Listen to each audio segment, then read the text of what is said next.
Hello and welcome back everyone, I'm Day-Glo Buffalo and this is Let's Play Leather Goddesses of Phobos. When we last left off, we were in a ruined castle. We had just kissed a frog that turned into a princess, and after getting lucky with the princess, she gave us a common household blender. So, moving on. We can get back to the Martian desert.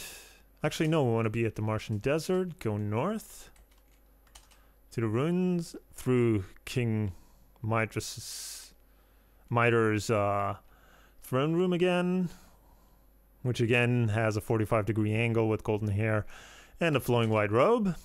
And we're back on the docks.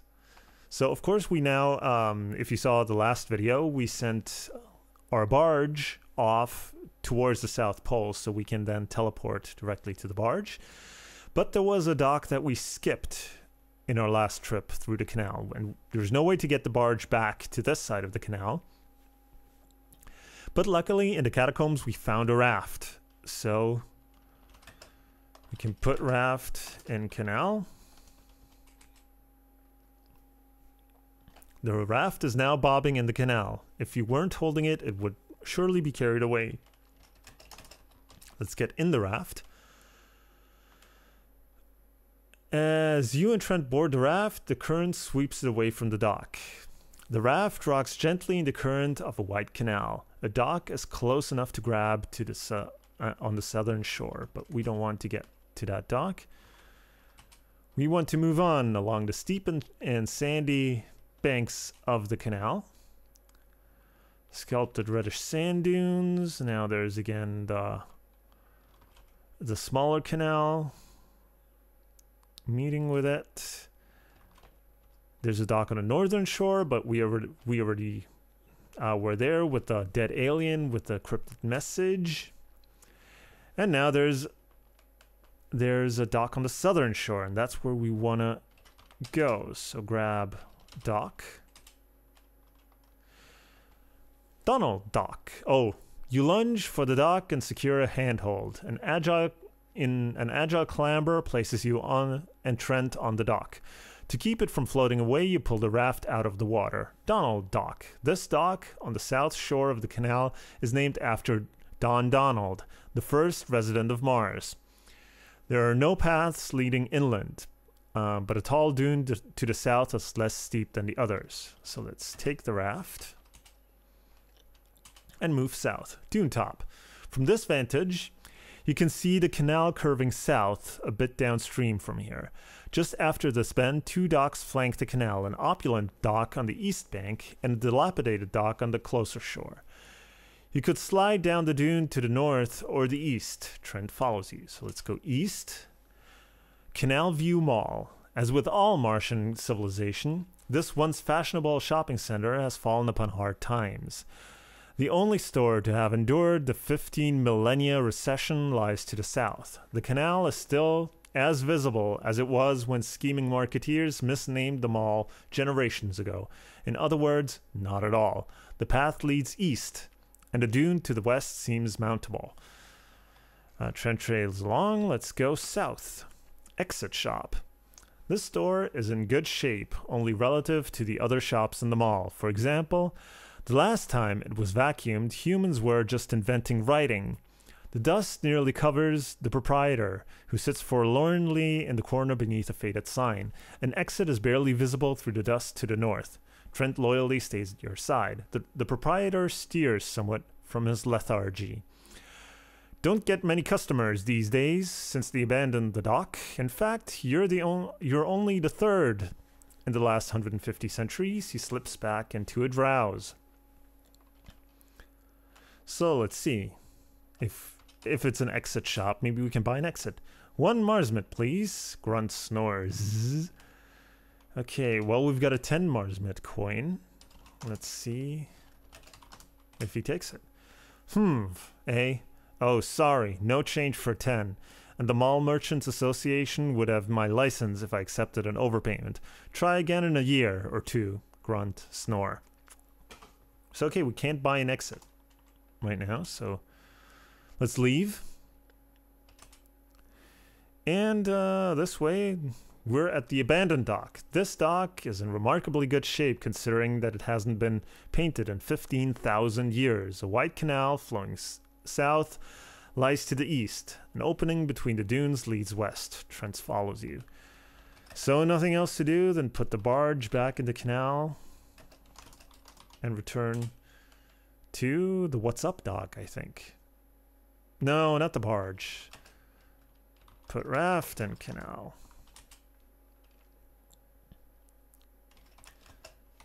Get in raft.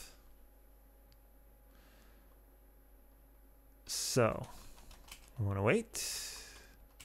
And wait again. And wait again. And wait again. Wait a second.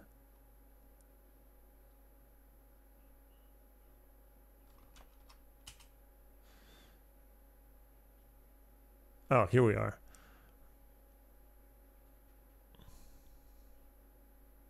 Yep, I was worried that we had drifted past the dock, but we didn't. So let's grab the dock. And we're back at the What's Up dock. Let's take the raft. And go back to... No, the Oasis circle leads to Cleveland, and we don't want to go to Cleveland. Never again. So we're back in another ruin. Stand and circle. The basement. So from here we can get back up to the end of the hallway and to the cell where we, if you remember, had the circle that takes us back to the palace, to the main hall of the palace, where we can go back to the Oriental Garden, climb down the well, and there's the circle that will take us to the barge and to the icy dock. So, icy dock and the royal barge. I think we already read that the last time I showed you how we got here. So anyway, we're now on the barge at the icy dock. So, get out of barge.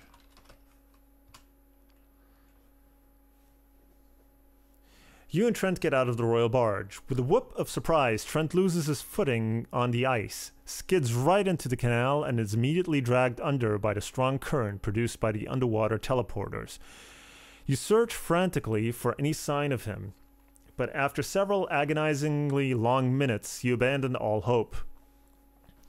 As you gaze across Trent's watery grave, your eyes fill with tears. You hang your head in sorrow for a moment to honor your brave, loyal companion who gave his life that humanity might be saved from the terrible scourge of the leather goddesses of Phobos.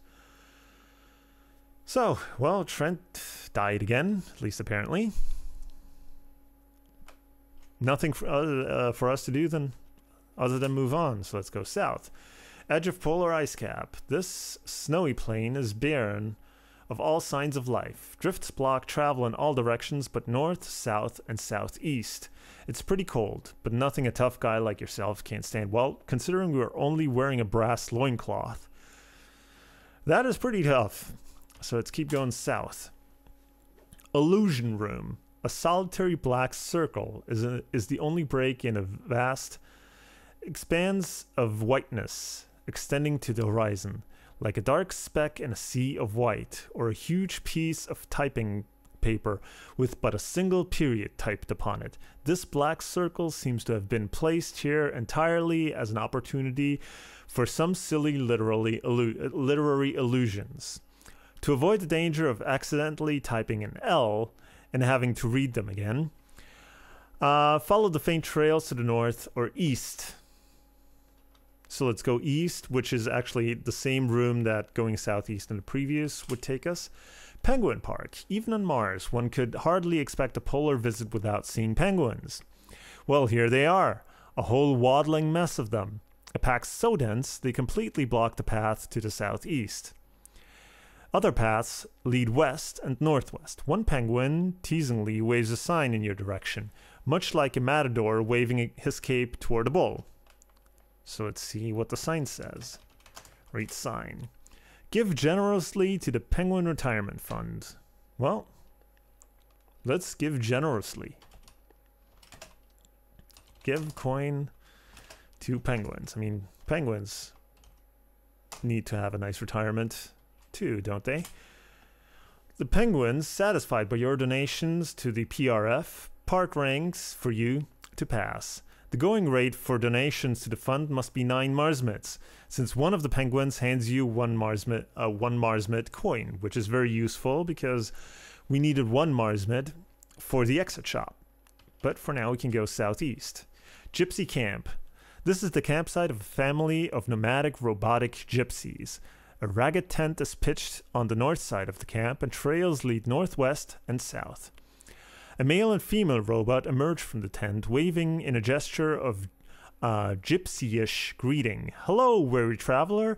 We are but poor gypsies, but we invite you to spend the night in our humble tent and share our simple but delicious oil and silicon stew. Yummy.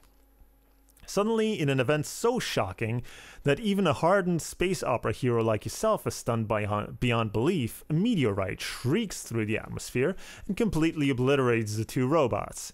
You hear the sound of a high-pitched crying, slightly muffled, coming from inside the tent. Let's go inside the tent and see what's up with the crying. Inside the tent.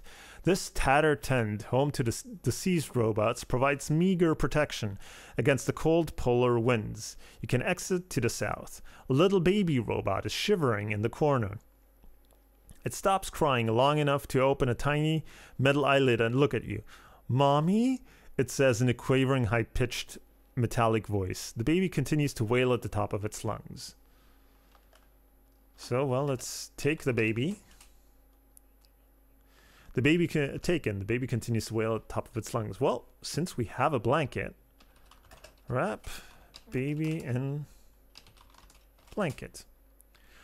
The baby stops crying, and in the comfy warmth of the blanket slips into a calm sleep. Peaceful smile creeps over its face. Let's rock the baby. The baby's asleep. All right, let's go south. We're back in the gypsy camp. Let's go further south, South Pole. You're standing near the front stoop of a very large igloo. The door is flanked by a faded sign and a barred window. Paths lead north, north, and north. So let's read the sign. Martian Orphanages, Inc., South Polar Branch. That's useful, since we have a baby on our hands who is an orphan. But first, let's look in the window. You can see a pair of cotton balls sitting on in an entrance foyer. So, cotton balls, we need them, so we have to get in the foyer in some way. So let's see, put baby on front stoop. As you place the baby on the cold doorstep, it begins crying twice as loudly as before. The baby's crying alerts someone within the igloo. A matronly woman of massive proportions and rather cubical aspect appears. "Caught you, you baby abandoning gypsy." I'm sorry, I can't pronounce abandoning. She cries in a voice that in a more mountainous region could probably initiate an avalanche. "Be gone!" She thrusts the babe into your arms and drives you away with blows that would fell an elephant. And we're back at the gypsy camp, so we have to find another way to deliver the baby. But considering that the baby started crying because we put it on the cold doorstep, maybe we have to do something to not make the doorstep so cold, or to put something between the baby and the doorstep. And, well, what do you abandon babies in? What is the cliche? Well, a basket, of course. And we have a wicker basket, only that it's full of stuff right now. Because a wicker basket contains a matchbook, an odd machine, and a canvas sack. Oh, the canvas sack is in a wicker basket? That's really redundant because the canvas sack contains a bunch of stuff. So take all out of basket. Okay. Put baby in basket. Done. Put basket on doorstep. You place the baby gently on the stoop and sneak behind the nearby snowdrift. All right. Let's see. Time passes. A matronly woman of massive proportions and rather cubical aspect opens the igloo door. She coos over the baby for a moment, then carries it inside, closing the door behind her. Well, the igloo door swings open. Of course, I forgot to try and open the door earlier, but it was locked, very locked, which in this game means there's no way to get in unless you do something, unless you solve a puzzle. So, but now she left the door open so we can get in. Wait. In Orphanage Foyer.